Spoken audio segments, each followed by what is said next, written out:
There's a message true and glad for the sinful and the sad. Bring it out, bring it out, bring it out, bring it out. It will give them courage new, it will help them to be true. Bring it out, bring it out, bring it out. Scripture reading from this afternoon will come from Numbers 13, 17, and 18. And Moses sent them to spy out land of Canaan, and said upon them, Get up your way southward, and go up unto the mountain, and see the land what is, and the people, and that dwelleth therein, whether they be strong or weak, few and mighty.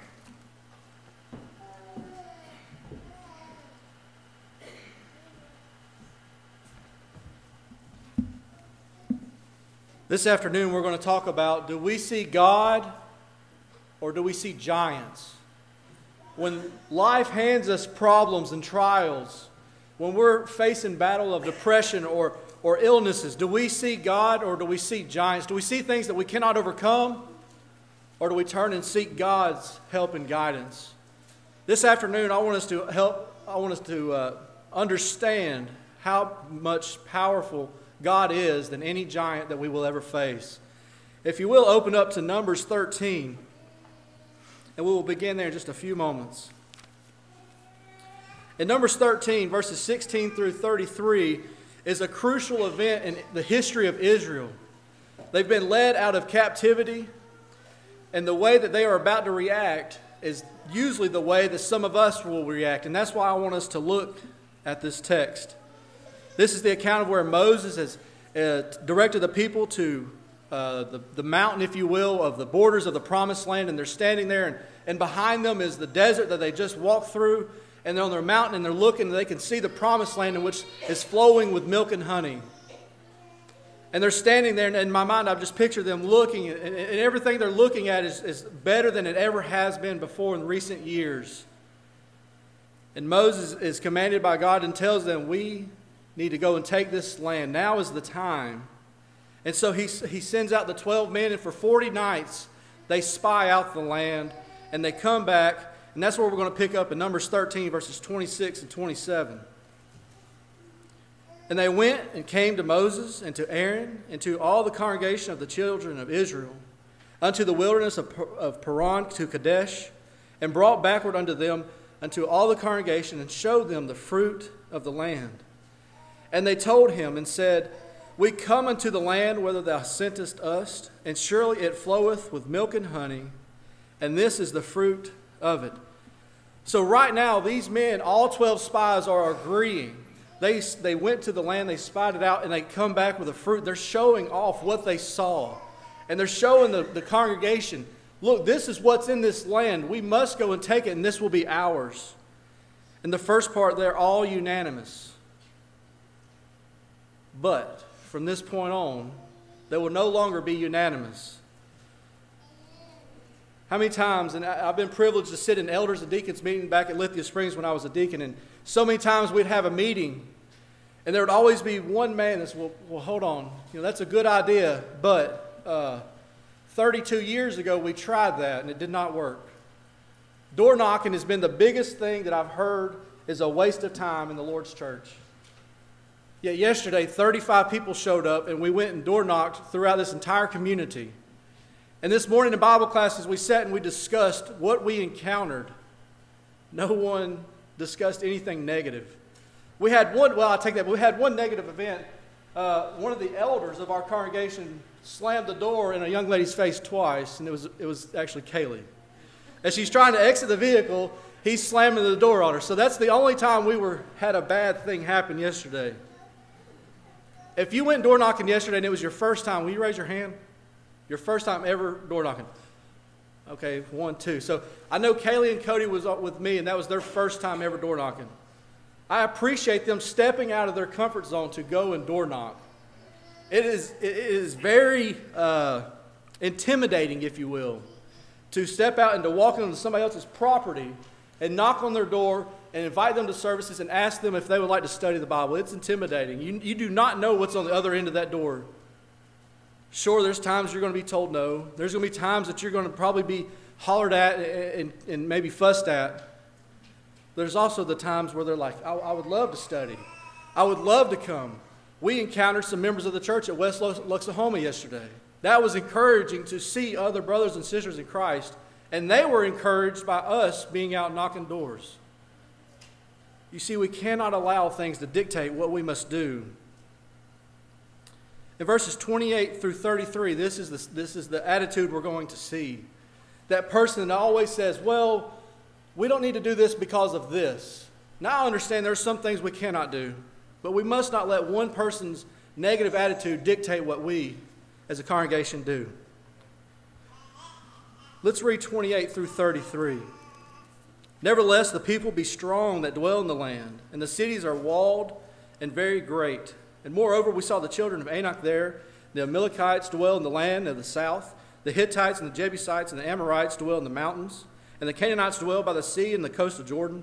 And Caleb stilled the people before Moses and said, let us go up at once and possess it, for we are well able to overcome it. But the men that went up with him said, we be not able to go up against the people, for they are stronger than we.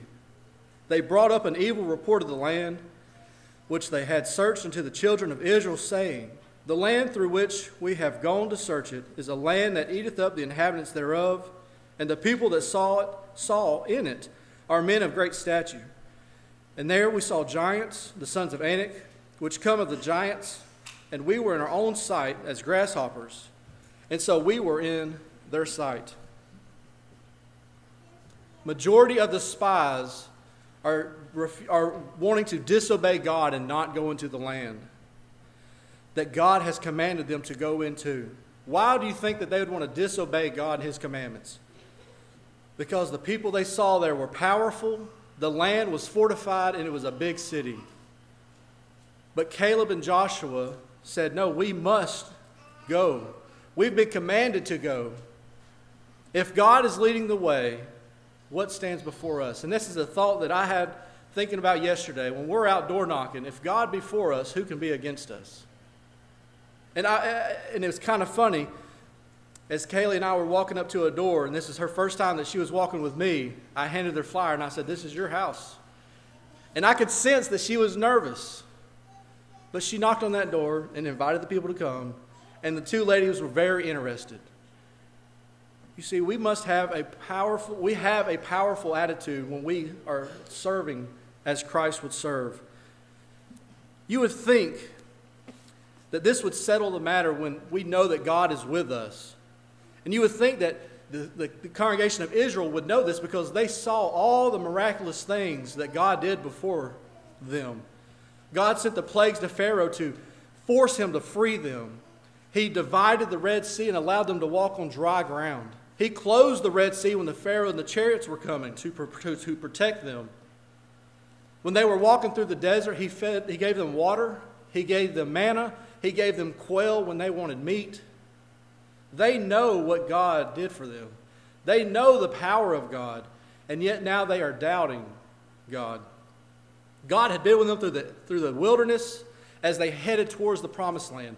He was with them as a pillar of cloud during the day and a pillar as fire at night. They saw him on Mount Sinai in the lightning and smoke, or they heard his voice on Mount Sinai. But when I think about it, they saw all these things, but what has God done for me lately? Is kind of the attitude I think that they might be portraying here. What has God done for me lately?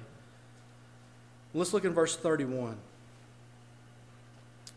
But the men that went up with him said, we are not able to go up against the people, for they are stronger than we are. The fearful spies began to spread out among the people and say, hey, we can't go. You know, they're bigger than us. So we need to make sure we just, retreat, if you will. And let's look at the progression in verse 32. And they brought up an evil report of the land, which they had searched it unto the children of Israel, saying, the land through which we have gone to search it is a land that eateth up the inhabitants thereof, and all the people we saw in the man are of great stature. And 33, and we saw giants. So at first we saw stronger men, Verse 31 and verse 32, we saw men of great size. And then verse 33, we see giants. It's kind of like when we talked about, or Jeremy talked about this morning, there's not just a white lie or a little sin and a big sin. But have you ever caught yourself telling a lie? A little white lie, if you will, even though that's not a real thing. And then you got to tell another lie to cover this lie. And you're progressively getting worse and worse and worse until eventually you're just caught. And the person you know knows it. These people are progressively getting worse and worse and worse. They even saw themselves as grasshoppers. They did not even see that God was with them at all. So with this thought in mind, after studying this, we're going to get into the sermon. That was all introduction. So I got a few more minutes. So this afternoon, in our lives, when we're out on a daily basis, what do you and I see? Do we see giants in our way? Or do we look to God? And our second point will be, in our future, where are you and I going? When we're standing on that mountain, are we going to go forward and go into the promised land? Or are we going to retreat and go back into the desert? Now, bear with me on this next point. I had to use the internet as my source. So if this is true or false, I'm not 100% sure. In the 1950s, for you that were alive, we're blessed to watch shows like Leave It to Beaver and Father Knows Best. I was not able to watch these shows. I can look a few up on YouTube. But when these shows promoted a family, they had a husband, a wife, and children. They had, the kids were outside playing. There was no fear. But boy, have things changed since then to now in the last 50 to 60 years. There's been a drastic change, if you will. There's a crisis in our family, there's a crisis in our world, and there's even a crisis in our entertainment that we choose. Now you turn on the TV, what do you see? You see homosexual agenda being pushed, even into cartoons for a 3-year-old. You hear foul language on every TV channel for the most part. Now, am I saying you can't watch TV as a Christian? No, but you better be careful what you do watch. You never know what they're going to push. Lindsay and I was sitting on the couch, and Jacob was watching this cartoon show, and then we started hearing cuss words. Well, there goes that cartoon. There's a crisis in our world. There's a crisis in the families in this world. And there's most definitely a crisis with the entertainment. And this is just a few of the giants that we face on a daily basis, if you will. And I thought about this. Why do you think the entertainment industry is so powerful? It's so rich, if you will, blessed. I don't want to use the word blessed, but they are financially making a lot of money. The reason they're making that money is because people support them. We support them. We're paying money to go watch a movie. We're paying money to buy movies. We're paying money to wear this brand. We're supporting that. But as we look to our future, I think sometimes we become overwhelmed by the giants that we face in our lives, and we act like the 10 spies. Okay, God, you've put all this on my plate. I give up. As Jeremy said, you're going to quit the church. You might as well go ahead and quit because you're not even serving correctly. You see, and then we get the attitude, well, we can't go and take the land. We can't overcome these situations. And a part of me says you're correct because you're facing the battle alone. We think that we can't get through this situation. When we think that way, we're limiting the power of God. If there's ever been a time in our world where people in this world needs Christians who care about souls, it's today. We saw people, as we talked about in our class, people that are in desperate need of someone just to help. 4 or 5 men yesterday went and helped a lady that needed work done in her house that physically could not do it. That's what being a Christian is all about. It's about serving and helping those that are in need. We must not retreat and we must not be intimidated when we're facing these giants, because the God we serve specializes in slaying giants. You think about David and Goliath. You think about Gideon. You think about God destroying, with 300 picked men, destroying all the armies of the Midianites. And then think about Christ after he's been beaten, carrying that cross up that hill, being nailed to the cross, and then overcoming death and evil when he arose on the 3rd day. You see, God specializes in slaying giants. The second point we're going to look at this afternoon is, where are you and I going? When we look into our future, where are we going? Are we going to go into the promised land in which God has commanded us to do, or are we going to retreat? It's amazing how short-term memory the Israelites had. They were just in captivity. They were complaining about what they were doing. And now they're thinking about retreating back to that for a piece of security, if you will. If we go back into captivity, at least we have food and we have a shelter. Our world has a fixation on security. And the way we define security is having a lot of money and having time to use it. But there's a problem with that, because security in our life is just an illusion. Sure, we can make this money, and sure, we can go and continue to try to get promoted so we can make this next level of income. And sure, I can get the second job online. And as soon as I get this much in my bank account, I can retire and I can drive off into the sunset happy. Yeah, that's your plan. But as soon as you think you're to that level, something comes tumbling down. Michael Landon was a successful TV star, an actor, a director. He had the money to do whatever he wanted to do. He could buy anything he wanted to buy. And then he was diagnosed with terminal cancer and realized his money is useless. And then he passed away. Just as soon as we think we have all of our steps or all of our ducks in a row, if you will, something else can come in and then just destroy it. You see, that could happen to any one of us. And I'm sure we know people that are in this very situation. And we get to this level and you think, oh, I'm real secure now. I am good to go. It all comes tumbling down because security in this world is just an illusion. There's another thing about security. It costs way too much. In Mark 8:36, what does it profit a man that gain the whole world and lose his own soul? We can seek to gain all the things of this world, but we're fools when we put all of our thoughts and all of our cares into our life.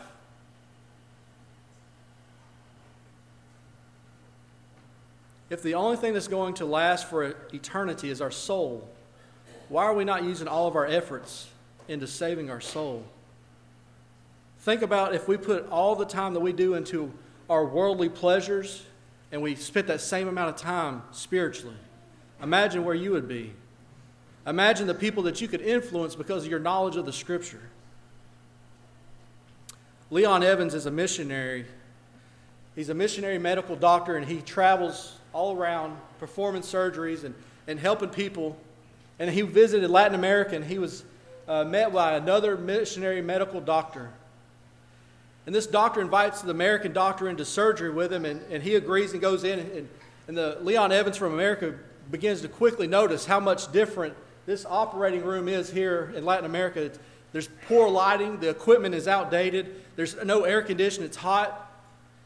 And they began to perform surgery. And in America, he said it would take an hour. And he said there it took 6. And as the doctor in Latin America finishes up, he's cleaned himself off. He looks to Leon. He said, "Sir, how much would you make in America on that surgery?" He said, "I would make a couple $1,000, and it would only take me an hour," with a smirk on his face. And Leon Evans looked at him. He said, "Well, how much did you just make off of that?" He said, "Sir, I'll see the smile on my patient's face, and I get the approval of my master." You see, if we seek the approval of our master, we would be far better people on a daily basis. When we see giants in our world, we need to turn to God in prayer and let Him handle them. And I'm just as guilty, and the reason that I wrote this was because I faced this just myself, just in the last 6 to 8 weeks. I was beginning to question myself when I didn't have a job to go to or a work, if you will. Am I not good enough? Did I not study enough? What's wrong with me and why me? And so I eventually told Lindsay, I said, "You know what? We're just going to graduate school. We're going to go back to Atlanta. I'll start my business again. You go back to work. And we'll just use these 2 years as education, and we'll be fine." Because I began doubting God. I wanted God to operate on my timetable and not His.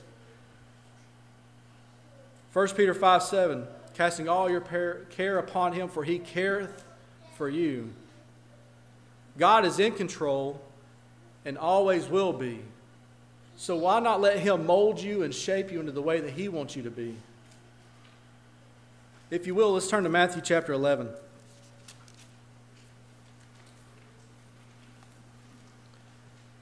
Now, if you've ever been in any of my Bible classes, you know I like to ask a lot of weird questions. And I remember specifically asking a question, did anybody use an animal to pull the plow?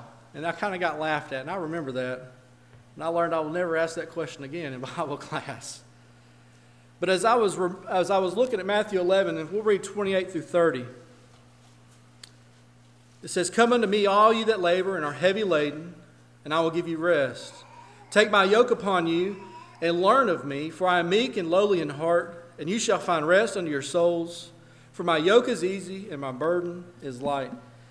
I was looking up, and Clydesdale horses are some of the most, or elite horses, if you will. They can pull some of the most weight of any horse there is. They can pull 2,000 and 3,000 pounds.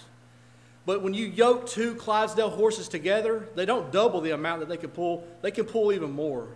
So if two horses can pull 2,000 apiece, they can pull almost 7,000 to 8,000 together. Let's apply that to you and I. When we're struggling with the weight of this world and the things that we're burdened with, and the temptations that we face on a daily basis, and maybe it's things in our life that we are just weighing us down, we begin to get depressed and begin to doubt what we're doing, if it's the right thing, you're pulling the load yourself. When it says, "Come unto me, all you that labor and heavy laden, I will give you rest. Take my yoke upon you and learn of me." If you yoke yourself up with God, He will pull the load for you. You see, we try to fight this battle alone. And far many times when we fight alone, we will lose. It reminds me of a story I heard, and I don't know if it's true or false, but there were 5 porcupines on a frozen river. And they got caught in a storm, and they could not get to land to where they could burrow down and get warm. And so they come together in a circle and to try to stay warm and survive. The closer they got together to try to stay warm, the closer they were pricking each other, and they were hurting. And eventually 2 of them left the circle because it was so painful. The 3 came together and stayed as close as they could, and they survived. The other 2 died. Sure, it's painful. It's hard to live a Christian life. It's not easy. And that's why you and I need to be worshiping together and doing activities just as we did yesterday. Fellowshipping together because we build each other up. We encourage each other. And most importantly, casting your care upon Him, for He careth for you. When you're sitting here and you're facing these trials alone, you're foolish. Because you need to be putting those on God's shoulders and let God pull you through. And I wish that's advice I would have listened to 6 to 7 weeks ago as I set up at school in my room and just doubted everything I've ever done. You see, I didn't read 1 Peter 5:7. We must not allow God, or we must not allow the giants to alter the path that God has set for us. We need to make sure we're focusing on God and not the giants. And it's so easy to put all our focus on giants than it is God. If you're here this evening and you're a child of God and you have burdened to where you feel like you cannot go anymore, you need to cast your care upon Him, for He careth for you. Come and ask for prayers of the congregation, because when the saints pray for you, things happen. Now, I'm not saying there's a miracle happening and that you're going to get some big check in the mail. No. But God hears the prayers of the saints. If you're facing situations and you need help, you need to make that known. We're here to help you. We're here to encourage you. And most importantly, we love you. If there's anything you need, we ask that you come as we stand, as we sing. There's a message true and glad for the sinful and the sad.